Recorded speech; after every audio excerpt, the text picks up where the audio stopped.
여러분 안녕하십니까? 2021년 3월 11일을 맞았습니다. 오늘도 하나님께서 우리에게 주시는 생명의 말씀을 함께 나눕시다. 누가복음 20장 20절로 26절인데요. 제가 22절부터 공독합니다.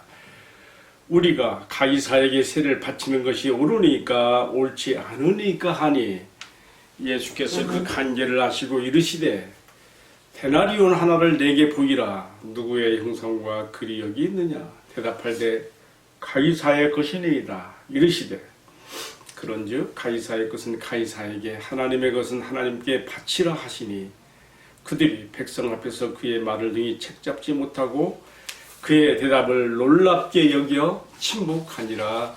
아멘. 오늘도 우리가 말씀을 통하여 주님을 만나는 장면으로 들어갑니다. 오늘의 말씀의 제목을 특별히 예수님이 남기신 명어로 가이사의 것은 가이사에게, 하나님의 것은 하나님에게 이렇게 생각했는데요. 또 줄여서 하나님의 것은 하나님에게라는 제목으로 말씀을 나누겠습니다. 자, 이 책의 저자 누가는요, 예수님의 성전 청결 작업을 통해서 이방인의 뜻을 깨끗하게 이제 정리정돈하게 되고 더 이상은 거기서 장사 매매하는 것들이 없게 하시고 정말 하나님의 성전뜰답게 만들어 놓으신 다음에 거기서 말씀을 가르치시죠. 그리고 이제 많은 백성들이 그 말씀을 들으러 가까이 나왔고요. 또 반대로 예수님의 대직자들도 그 자리에 있었습니다. 예수님의 자신이 며칠 후에 다가오는, 제가 보기에는 3일 후에 다가오는 6월절을 앞에 놓으시고 이제 자신의 이렇게 시간이 많지 않음을 아시고 계속 성전 뜰에서 백성을 가르친 것 같아요. 그럴수록 예수를 잡아 없애 죽이려는 이 적대적 감정을 가진 종교 지도자들의 공세는 더욱 날카로워집니다. 오늘 말씀에서는 그래서요, 이들이 어떤 방법으로도 예수님을 이겨볼 수가 없어요.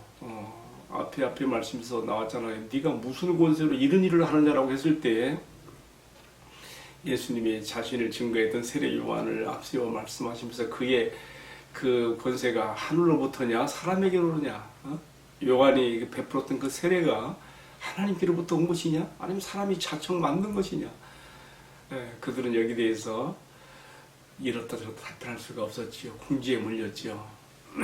뭐 설명은 다 했으니까 그냥 넘어가고요. 자, 오늘의 말씀에서는요, 이제 이들이 자신들이 힘으로는 안 되겠다 생각했는지 당시 로마의 그 앞잡이 역할로서 정말 이스라엘 백성들에게 민족 감정을 가진, 적대 감정을 가진 헤롯 당원까지 끌어들여서 예수님을 어떻게 좀 해보려고 지금 하는 모습을 볼 수가 있습니다.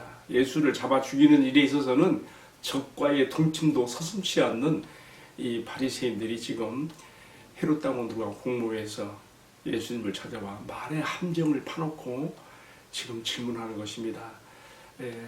이 바리새인들과 같이 헤롯 당원들이 합세해서 왔다는 것은 마태복음 22장 16절에 잘 나와 있으니까 보충으로 생각해 보시고요. 자, 이들이 예수님께 와서 온갖 아첨하는 말로 예수님을 아주 높입니다. 그러면서 이제 함정 질문을 끄집어내는 것이죠. 마치 뱀이 혀를 날름거리면서 그 혀 밑에 독을 품고 있는 것처럼 그들은 온갖 아첨하는 말로 예수님을 선생이라고 높이면서 질문합니다. 뭐라고 질문했습니까? 우리가 가이사에게 세를 바치는 것이 옳습니까? 옳지 아니합니까? 여러분, 이런 말은요, 흑백 논리로 말하면 단박에 함정에 빠지는 질문이에요. 아주 무서운 질문이에요. 빈틈없이 지금 질문을 준비해가지고 온 것이고, 또 그 지금 예수를 잡아 죽일 수 있는 제목으로 증인으로 헤롯 당원들까지, 로마의 앞잡이 헤롯 당원들까지 끌어왔으니까 꼼짝 못하게 지금 함정에 몰아넣은 것이죠. 자, 그런데 왜 이 질문이 가이사에게 세를 바치는 것이 옳으냐 그러냐라는 이 질문이 왜 그렇게 그 당시에 민감한 질문이었는가 하는 것에 대해 조금 이해할 필요가 있어요. 제가 조금 설명을 드리려고 그래요.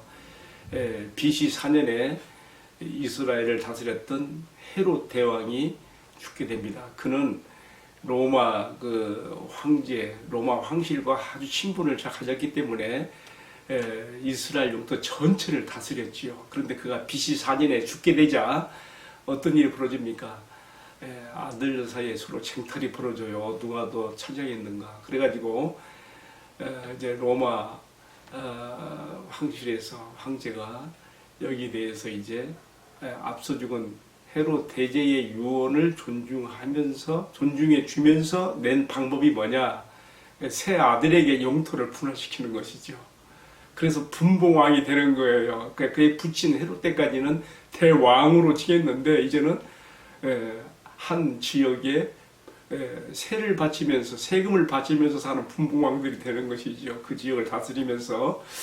자, 그때 이제 이 로마 황제 티베리우스가요, 유대 지역은 헤롯의 장자인 아켈라오에게 분배하게 됩니다. 그러니까 아켈라오가 이 지역을 다스리면서 좀 선정을 베풀어야 되는데 너무 그냥 그 학정을 행했어요. 그래서 백성들이 막 반란을 일으키고 막 황제에 가서 막 탄원하고 하니까 황제도 골치 아프거든요. 그래서 이 아켈라오를 어디로 보낸가 하면 그 당시에 골 지방, 지금으로 말하면 프랑스 지역으로 유배를 보내버려요. 그래서 이제 이 아켈라오는 거기서 죽게 되지요. 자, 예수님께서 어린 시절 예수님의 가족이 애굽에 갔다가 다시 이제 헤롯 대왕이 죽고 난 이후 돌아왔을 때에 유대 지역으로 가기를 두려워해서 갈릴리 지역으로 갔다고 하는 것은 이때 헤롯 아켈라오가 얼마나 이 지역에서 아주 악한 정치를 했는가에 대해서 두려운 마음을 가졌기 때문에 갈릴리 지역, 거기는 안티파스, 헤롯의 두 번째 아들 안티파스가 지배했거든요. 그쪽으로 올라갔다는 것도 우리가 좀 생각해 볼 필요가 있습니다. 어쨌든 이 헤롯 아켈라오가 이제 추방당하고 그 빈 그 공간을 로마 황제는 직접 다스리기로 하고 총독을 파견하는 것이죠. 그래가지고 이제 예수님 당시에는 예수님이 그 십자가에 달려 죽을 때의 총독은 우리가 아는 대로 빌라도였죠. 그러나 그 앞선 때와 다스렸던 총독은 유비보셀이라는 그런, 제가 확실히 이름이 기억이 안 나네요. 이런 총독이 다스렸는데요. 그때의 황제가 황제는 로마의 그 티베리우스 황제예요.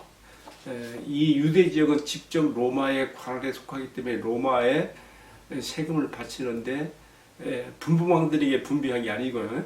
직접 황제의 초상이 새겨진 이 주화를 가지고 그 돈으로 세금을 바치게 하는 것이죠. 그래서 이제 티베리우스 황제가 파견한 총독이 와서 그 지역을 다스리면서 황제에게 정확한 세금을 바치기 위해서 인두세, 만약 머리 숫자대로 내긴 세금이에요. 그 인구조사를 하게 돼요. 그래서 근데 이것이 엄청 유태인들에게 반발을 일으킵니다.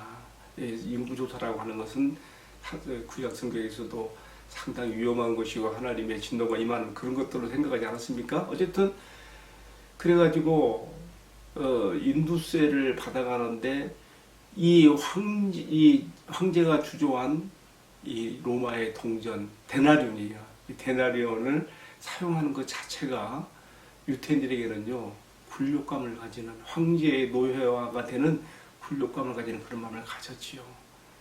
근데 그 황제의 그 주화의 앞면에는 어떤 형상이 있는가 하면은 티베리우스 황제의 초상이 그게 새겨져 있는 거예요. 그게 뭐라고 써 있는가 하면, 예수님이 형상과 글이 뭐냐고 물었잖아요. 글은 또 뭐라고 써 있는가 하면요, 그렇게 써 있어요. 티베리우스, 가이사 티베리우스 신 아구스투스의 아들이라고 우리 하는 글씨가 그 앞면에 새겨져 있죠. 그 뒷면에는 이 화폐 동전 뒷면에는 이 티베리우스의 어머니 리비아의 초상이 그려져 있는데, 리비아가 감람나무 잎새를 들고 있으면서 신들의 보좌에 앉아서 세상에 평화를 주는 그런 형상과 함께 이렇게 써 있어요. 글이 폰티펙스 맥시무스, 말하자면 절대적 제사장이라는 뜻인데요. 결국 이것이 뭐냐면요. 이 화폐를 사용하는 그 지역의 백성들은 로마의 통치 아래서 있으며 황제를 주인으로 섬기고 황제의 어머니 리비아를 신으로 섬겨야 한다는 메시지가 이 주화에 담겨 있는 것이죠. 그러니까 이 노동자 하루 품삯에 해당되는 한 데나리온, 이 주화 자체가 유대인들에게는 엄청난 이 부정적 이미지와 불용감, 또 반발 심리가 담겨 있어서, 막 예수님이 그 데나리온의 지금 물어왔는데 세를 바치라 한다면은 어떻게 되겠습니까? 민족주의자들의 신비를 건드리는 것이죠. 자, 예수님께서 자기에게 함정 질문하는 사람들에게 데나리온 하나를 가져오라 했고 질문했어요. 예수님이 역질문하신 거예요. 흑병들이로 물어보는 질문에 대해 답변하지 않으시고 예수님이 역질문하신 것이죠. 이 화폐에 있는 형상과 글이 이것이냐? 근데 우리가 예수님이 아주 재치 있고 지혜로운 면을 여기서 봐요. 예수님은요, 자기를 함정 질문으로 빠뜨리는 사람들에게 역으로 질문하면서 그들이 함정에 빠지게 만들어요. 그래서 이것이 누구 형상인데 누구 그리냐 하니까 그 사람들이 뭐라 했습니까? 이 반대자들이 뭐라 했습니까? 이 데나리온 주화에 황제의 조상의 글이 형상이 있고 글이 있으니까 가이사의 것입니다라고 자기들의 입으로 말했거든요. 가이사의 것이니 그래 그러면 너희 입으로 말하는 대로 가이사의 것은 가이사에게 바치고 하나님의 것은 하나님에게 바치라. 이렇게 아주 명대답이 나오는 것이죠. 우리 예수님은 하나님의 지혜 그대로 가지신 모습을 여기서 우리가 이해할 수가 있습니다. 자, 이렇게 함으로써 오늘 말씀 마지막 구절에는 뭐가 되어 있어요? 그들이 백성들이 보는 앞에서 예수님의 말을 더 이상 책잡지 못하고 도리어 놀랍게 여기며 침묵했다는 걸로 오늘 말씀이 끝나요. 자, 오늘 저는 오늘의 묵상을 내리면서요. 근데 여기서 한 가지 제가 마음에 새길 것이 있어요. 뭐냐면요. 가이사의 것은 가이사에게라고 했으니 그 말은 이제 이해가 되는 거예요. 그렇죠? 네, 그 데나리온 주화에 그려지는 형상과 글이 가이사가 이 유태 민족들을 통치한다는, 그래서 그걸로 세금을 바치라고 하는 의미로 주어진 것이니까 이 반대자들이 와서 자기들이 질문하고 자기들의 입으로 가이사의 것이라 했으니까 가이사에 바치면 되는 거예요. 예수님이 또 중요한 말씀이 있어요. 하나님의 것은 하나님에게 바치라. 자, 여러분, 그렇다면 하나님의 것은 하나님께 바치라는 말을 어떻게 우리가 이해하고 적용할 수 있을까요? 또 이것도 한번 생각해 봐야 되는 거예요. 자, 구약에서 보통 하나님의 것이라고 했을 때에는요, 곡식의 경우에는 첫 이삭을요, 또 과일의 경우에는 첫 열매를 하나님의 것으로 인정하고 제사장들이 갖다 드렸지요. 그런가 하면 또 이스라엘 나라의 그 국가적인 탄생이 어디서부터 시작됩니까? 출애굽에서부터 시작되는 거 아니에요? 이스라엘을 출애굽시킬 때 하나님께서 애굽의 모든 장자와 초대생들은 바로의 장자부터 시작해서 가축의 초대생까지 다 죽이지 않습니까? 그러나 이스라엘은 거기서 털끝 하나 건드리지 않고 생명을 얻습니다. 그래서 이것을 기반으로 해서 주시는 하나님의 말씀이 있죠. 뭡니까? 이스라엘의 모든 사람이나 가축은 장자 또는 초대생은 당연히 하나님의 것으로 그렇게 드리도록 그렇게 되어 있는 것이죠. 그리고 이제 그들이 출애굽하여 광야를 통과해서 가나안 정착 시대에 들어갔을 때는 어떻게 됩니까?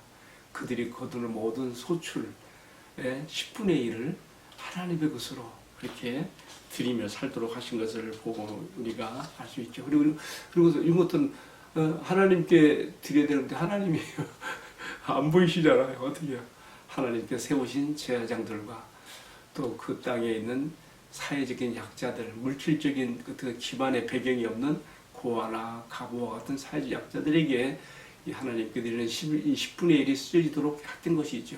자, 구약에서의 하나님 것이라는 개념은 이렇게 우리가 이해할 수가 있습니다. 그렇다면 신약으로 돌아와서 이 하나님의 것은 어떻게 우리가 해석하고 적용할 수 있을까요?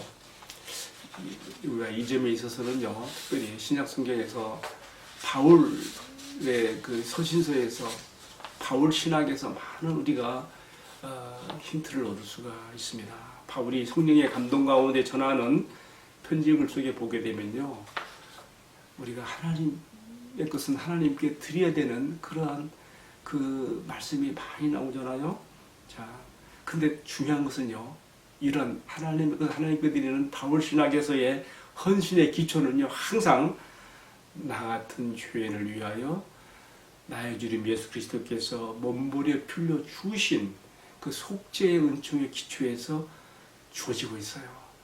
주님께서 자신의 전부를, 자신의 생명을 나 같은 죄인을 위해서 주셨으니 나도 그의 십자가의 죽으심에 함께 죽었고 그의 부활하심에서 함께 부활한 자로서 이제는 구약시대처럼 10분의 1만 하나님께 드리는 것이 아니라 나의 전체가, 주님이 나에게 전체를 주신 것처럼 나도 나의 전체가 주님의 것으로 인정하고 주님께 드려야 되는 원리로 우리에게 말씀하고 있죠.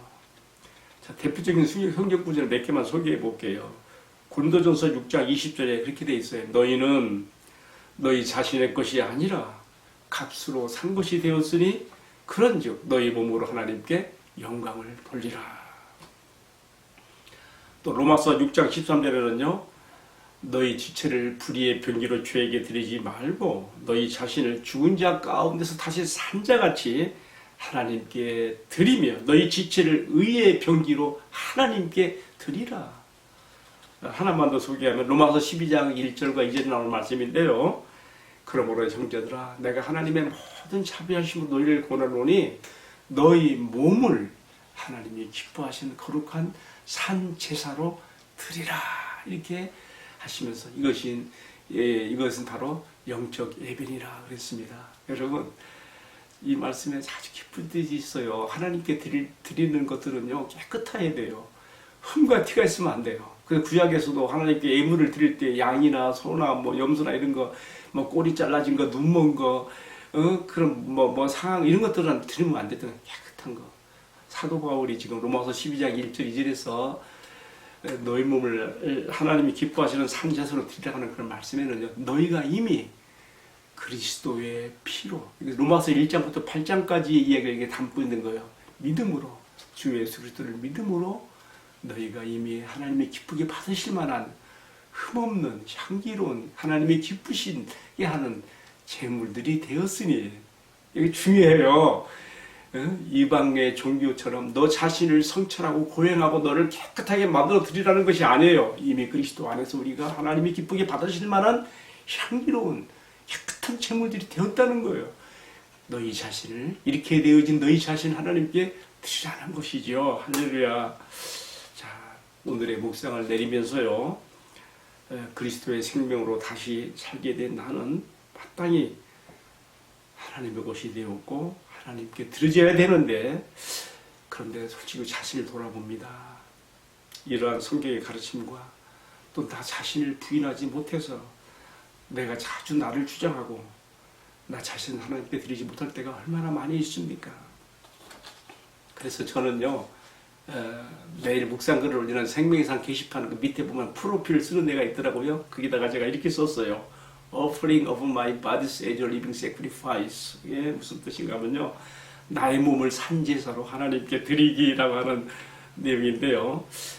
제가 이렇게 한 것은요, 하나님의 말씀에 기초한 그런 내 인생 철학을 여기 담아서 이런 헌신의 자세를 잊지 않기 위해서 쓴 것입니다. 정말 내가 하나님께 드릴 수 있는 최고 최선의 나의 기프트 선물은 뭐겠습니까? 하나님께서 뭐 금이, 은이, 뭐 모든 게 다 천산의 생축이 모든 세상의 것이 다 주의 하나님의 것인데 무엇이 부족해서 나의 것을 요구하겠습니까? 주의 아들의, 주 예수 그리스도 그의 아들의 몸버려 피 흘려 나의 죄를 정케하시 구속하신 이 몸을, 내 자신을 드리는 것이 최고 최선의 선물이 아니겠습니까? 여러분, 오늘 우리가 하나님의 것은 하나님께 드리라고 하는 이 말씀을 잘 이해하고 마땅히 하나님께 드려야 될, 하나님의 사랑에 응답하여 나도 나 자신을 드려야 될 이것을 우리가 드릴 수 있기를 주님의 이름으로 간절히 축복합니다.